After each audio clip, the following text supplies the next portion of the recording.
Muy buenos días. El día de hoy se hablará acerca de las técnicas de neuroimagen, su división, cuáles son sus usos y cuáles son las ventajas y desventajas de las mismas. Las técnicas de neuroimagen proyectan imágenes del sistema nervioso que permiten identificar alteraciones neurológicas relacionadas con el daño cerebral.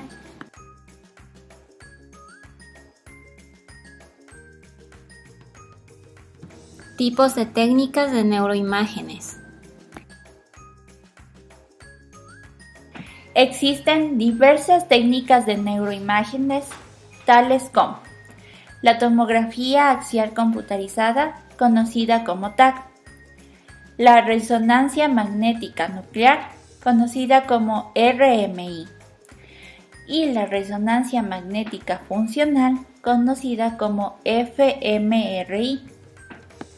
A su vez, se puede enunciar la tomografía computarizada de emisión de un solo fotón, conocida como SPECT, la tomografía de emisión de positrones, conocida como PET, y las medidas de flujo sanguíneo cerebral regional, conocidas como FSCR. Dentro de las técnicas de neuroimagen anatómica se encuentra la tomografía axial computarizada, conocida como TAC, y la resonancia magnética nuclear, conocida como RMI. Tomografía axial computarizada o TAC. La tomografía axial computarizada, o también conocida como TAC, es una técnica de neuroimagen que recurre a la utilización de una fuente emisora de rayos X, junto a una serie de detectores denominados fotones, que giran automáticamente sobre la cabeza del paciente, tomando numerosas fotografías del encéfalo en distintos niveles de profundidad. Produce una serie de imágenes consecutivas del cerebro que muestra la diferente densidad de los tejidos cerebrales frente a los rayos X. La técnica en la que se basa es la atenuación que sufren los rayos X al atravesar los distintos tejidos. Se emplea un estrecho haz de radiaciones con diferentes proyecciones en un plano perpendicular al cráneo. El grado de atenuación que sufren las radiaciones X dependerá de las densidades de cada tejido estudiado, y posteriormente se realizará un análisis que se traduce en imágenes del encéfalo. La eficacia diagnóstica del TAC puede aumentar con la inyección de sustancias de contraste iodadas, ya que incrementan la diferenciación entre los diferentes tejidos. A su vez, existe la resonancia magnética nuclear o RMI. La resonancia magnética nuclear o RMI es un sistema de neuroimagen anatómica no invasiva que ofrece imágenes cerebrales de alta resolución obtenidas a partir de la medida de las ondas que emiten los átomos de hidrógeno, cuando son activadas por ondas de radiofrecuencia en un determinado campo magnético. El paciente es introducido en un escáner y los protones de hidrógeno giran naturalmente, alineándose por efecto del potente campo magnético creado por el escáner. Se aplica un campo magnético externo de manera adicional con una determinada frecuencia, lo que provoca que los fotones giren fuera del campo magnético externo. A medida que los fotones se relajan de nuevo hasta volver a su posición original, emiten una señal de radiofrecuencia que se puede analizar digitalmente, representándose en imágenes del encéfalo. Ventajas y desventajas de las pruebas de neuroimagen anatómica. Dentro de las ventajas encontramos que ofrecen imágenes del encéfalo con gran precisión. Localizan topográficamente lesiones cerebrales producidas por diversos factores. Permiten la identificación de lesiones neuroatómicas de pequeño tamaño inicialmente no previstas. Permiten relacionar las lesiones neuroanatómicas con los déficits observados en pruebas neuropsicológicas. Ayudan al realizar el control y seguimiento de las lesiones cerebrales, y permiten valorar eficazmente la posible degeneración difusa del cerebro y la atrofia cerebral. Como desventajas, suelen resultar demasiado inespecíficas para valorar el impacto de las lesiones sobre el rendimiento neurocognitivo. Tienen escasa fiabilidad para el diagnóstico neuropsicológico en patologías funcionales que no se acompañan de evidencia de daño neuroanatómico. Con frecuencia no existe isomorfismo entre los déficits neuropsicológicos y los hallazgos que ofrecen las pruebas de neuroimagen, ya que determinados factores como diáskisis, edematización y trastornos metabólicos producen alteraciones neuropsicológicas que no se corresponden con las imágenes que aparecen en el TAC o el ARMI. Tienen escasa precisión para el establecimiento de relaciones neuroconductuales en caso de pequeñas lesiones. Técnicas de neuroimagen funcional.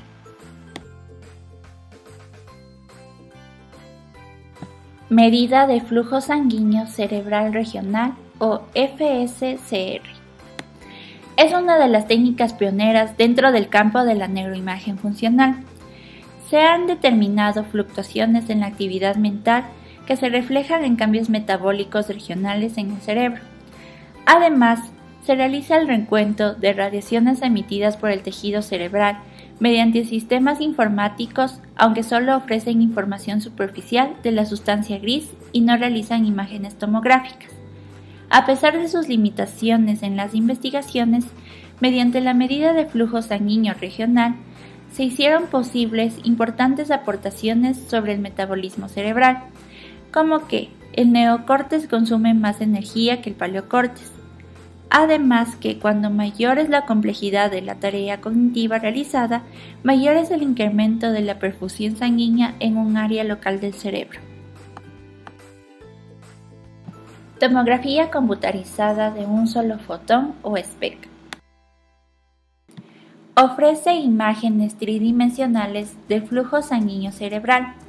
Utiliza radioisótopos emisores de positrones unidos a marcadores biológicamente activos, proporcionando imágenes de las estructuras profundas del cerebro. Los radioisótopos utilizados son emisores de radiaciones de fotones simples, en forma de rayos gamma, similares a los utilizados por el FSCR.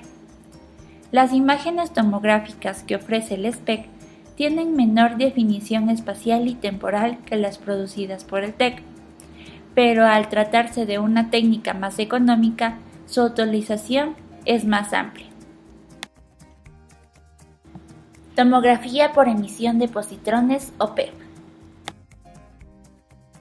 Permite observar la actividad cerebral mediante la medida de la acumulación de ciertos marcadores radioactivos, como la desoxiglucosa radioactiva 2-DG, en distintas partes del cerebro. La 2-DG es una sustancia similar a la glucosa, siendo asimilada por las neuronas activas y acumulándose en ellas, aunque a diferencia de la glucosa, no puede ser utilizada por las neuronas como fuente de energía. La PET proporciona imágenes tomográficas funcionales del cerebro en situación basal o durante la realización de alguna actividad, para lo cual utiliza isótopos emisores de positrones. Se pueden medir diferentes parámetros como metabolismos de la glucosa, metabolismo cerebral, flujo y volumen sanguíneo, utilización de oxígeno y síntesis de neurotransmisores. Esto lo convierte en una técnica de gran utilidad para la evaluación de las funciones cognitivas tanto en el daño cerebral como en sujetos sanos. Resonancia magnética funcional o fMRI. Esta técnica se fundamenta en la medida de oxígeno en sangre en las áreas más activas del cerebro, generando imágenes cromátidas de alta resolución que reflejan el aumento en el flujo de oxígeno en sangre en aquellas zonas más activas del cerebro. Aunque su utilización es todavía de uso restringido, entre otras razones por su elevado costo económico, sin duda ha abierto enormes expectativas para profundizar en el conocimiento de las funciones cognitivas. Ofrece varias ventajas con respecto al TEC. proporcionando imágenes de mayor resolución tanto de la anatomía interna del encéfalo como del cerebro en acción. Tiene un mayor grado de resolución espacial que permite localizar topográficamente de un modo más nítido las áreas cerebrales más activas. Ofrece imágenes tridimensionales de la actividad del sistema nervioso completo. Y es una técnica no invasiva que no precisa realizar inyección de marcadores reactivos al paciente. Ventajas y desventajas de las neuroimágenes funcionales. Dentro de las ventajas que podemos enunciar es que existe mayor precisión diagnóstica, tiene mejor funcionamiento del cerebro vivo, permite un mejor conocimiento de cuadros clínicos, es más fiable y tiene mejores estrategias para la rehabilitación cognitiva. A su vez existen diversas desventajas, como es el costo excesivo, que no existen suficientes bases normativas de grupos normales, tienen una gran complejidad metodológica, permiten una escasa generalización de los resultados y a su vez existe un predominio en la artificiosidad numérica, ya que las imágenes son en realidad una representación gráfica de los análisis matemáticos empleados. Además, existen técnicas de registro y técnicas psicofísicas. Dentro de las técnicas de registro se pueden evidenciar que registran la actividad cerebral en tiempo real, identifica el potencial de acción y actividad eléctrica del encéfalo, no ocupa técnicas invasivas y permite captar la reacción del encéfalo a partir de determinados estímulos. Dentro de estas se encuentra el electroencefalograma o EEG y los potenciales evocados PE. Las técnicas psicofísicas, en cambio, son técnicas de relativamente fáciles de aplicar y no invasivas. Miden de modo indirecto la actividad cerebral, identifican la simetría cerebral y evalúan el sistema visual, auditivo, somatosensorial. Dentro de las técnicas que se puede ver son los campos visuales separados, la escucha dicótica, los test dicácticos y los test de lateralidad.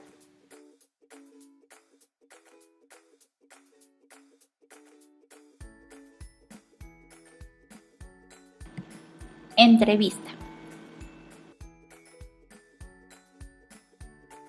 Buenos días, estamos con el doctor Luis Tapia, quien es especialista en neurología. Bueno, doctor, estaremos aquí. No sé si me podría permitir realizar algunas preguntas acerca del cerebro animal. La primera pregunta es, ¿cuáles técnicas de neuroimagen son las más utilizadas aquí en el Ecuador y específicamente en Ambato? Ya. Bueno, hablando en la parte neurológica, nosotros tenemos algunos métodos o más que todo exámenes complementarios que nos ayudan a llegar a ciertos diagnósticos. Dentro de los primeros tenemos la radiografía, que primordialmente nosotros pedimos radiografía, sea esta de columna, sea cervical, dorsal o lumbar. Posterior a eso nosotros vamos a pedir la tomografía, que es uno de los exámenes de imagen que más se utiliza dentro de todos los hospitales, tanto en la parte pública como privada. Posterior a eso nosotros podemos utilizar también la resonancia magnética. Por los costos es un poco complicado realizar la resonancia magnética, ya que existen costos muy altos en relación a este examen. Otra de las cosas es el electroencefalograma. El electroencefalograma lo que nos hace es netamente darnos un diagnóstico o una perspectiva de cómo está el cerebro eléctricamente funcionando, al igual que la electromiografía. La electromiografía es uno de los exámenes que se utilizan en otros países, como en Europa se utiliza muchísimo la electromiografía, que aquí en el Ecuador se utiliza con agujas. En otros países ya no se utiliza mucho la aguja porque puede presentar complicaciones por el mismo hecho de que es un cuerpo extraño que entra al organismo, ¿no? Entonces es por eso que la electromiografía también se utiliza, pero es principalmente para ver la conducción de cada uno de los nervios que van dirigidos directamente hacia los músculos. Muchas gracias.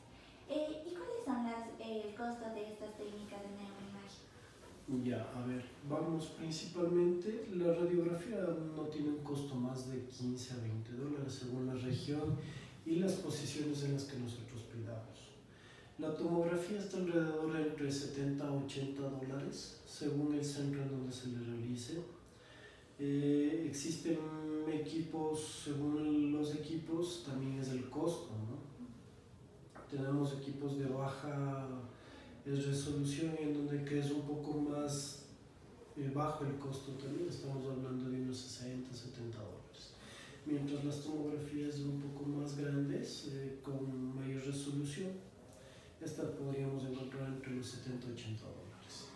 La resonancia magnética es un poco más costosa.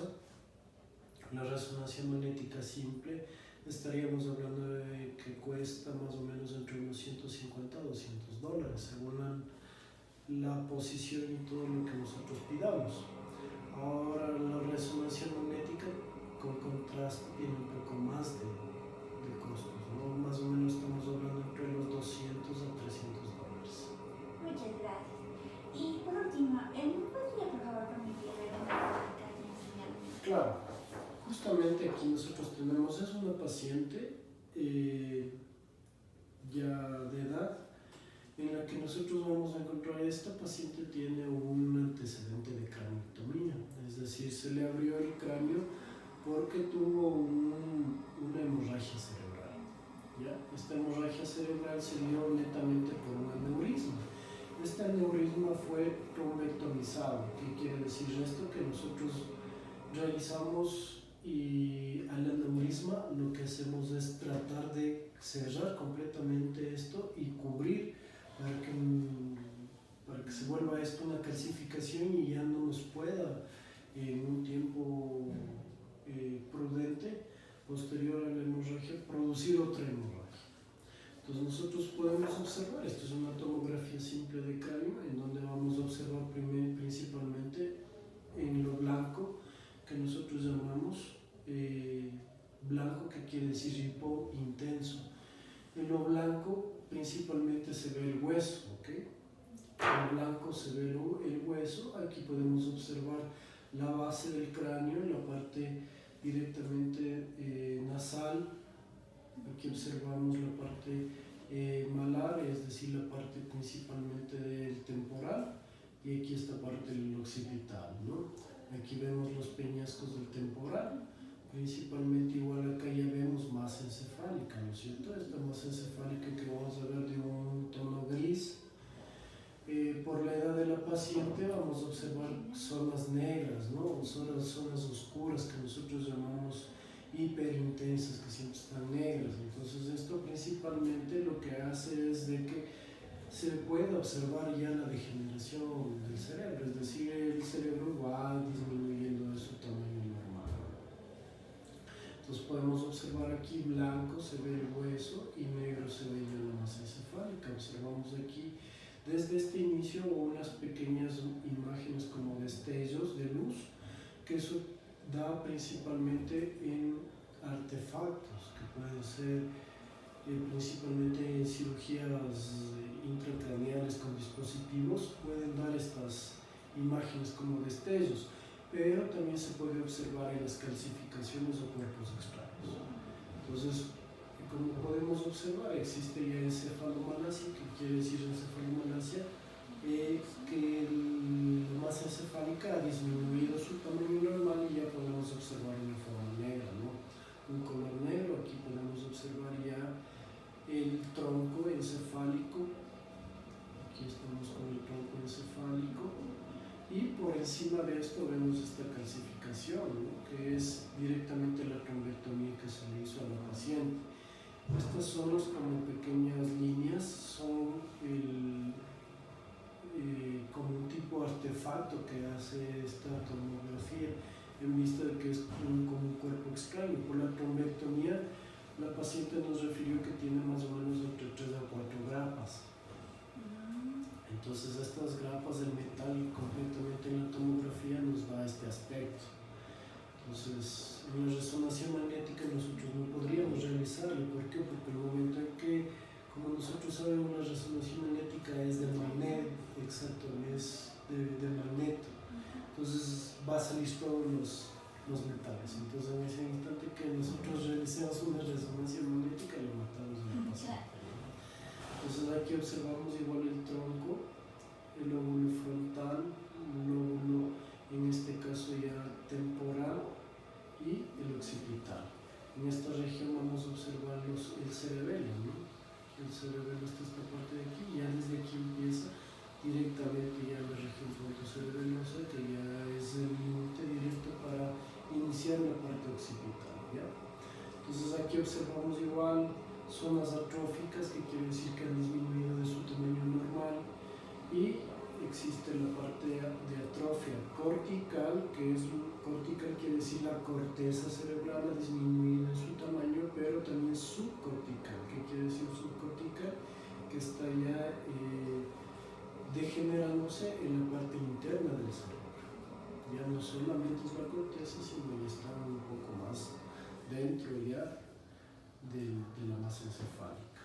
¿Okay? Aquí observamos tercer y cuarto ventrículo, igualmente. Observamos un poco la dilatación que se produce por la edad, ¿no? Estos pacientes tienen un poquito ya a partir de los 60 años, empieza a haber un crecimiento de los ventrículos por la atrofia propia que existe por la edad, empieza ya a producirse una disminución de la masa encefálica, pero aumentan los ventrículos. Eso es algo normal, ¿ok? Esto no es patológico. Entonces, igual aquí observamos un poquito de calcificación en la parte anterior y mayor cosa no existe, ¿no? Aquí podemos observar también por la craneectomía que se le realizó a la paciente, existe en la zona ósea una pequeña limitación, ¿no es cierto?, que nos da el aspecto de la craneectomía, que la craneectomía no es otra cosa que el abrir el cráneo, retirar un poco del hueso del cráneo para poder descomprimir, ¿no? Porque muchos de estos pacientes, cuando hay hemorragias cerebrales, lo que producen es hipertensión intracraneal. Entonces lo que necesitamos para disminuir esa hipertensión intracraneal, ¿qué es lo que puede producir esta hipertensión intracraneal? Que el tronco encefálico baje completamente y fallezca el paciente. Entonces nosotros realizamos una descompresión. Entonces aquí existe, como nosotros podemos observar en el filito, existe todo blanco, ¿no es cierto?, que es el hueso, pero hay zonas negras en donde existen descontinuidad del tejido óseo, pero es por la craneectomía anterior. Aquí observamos pequeños puntos blancos que se dan directamente en la glándula pineal y en los plexos coroideos, que eso es dentro de parámetros normales y a partir de la edad que tiene la paciente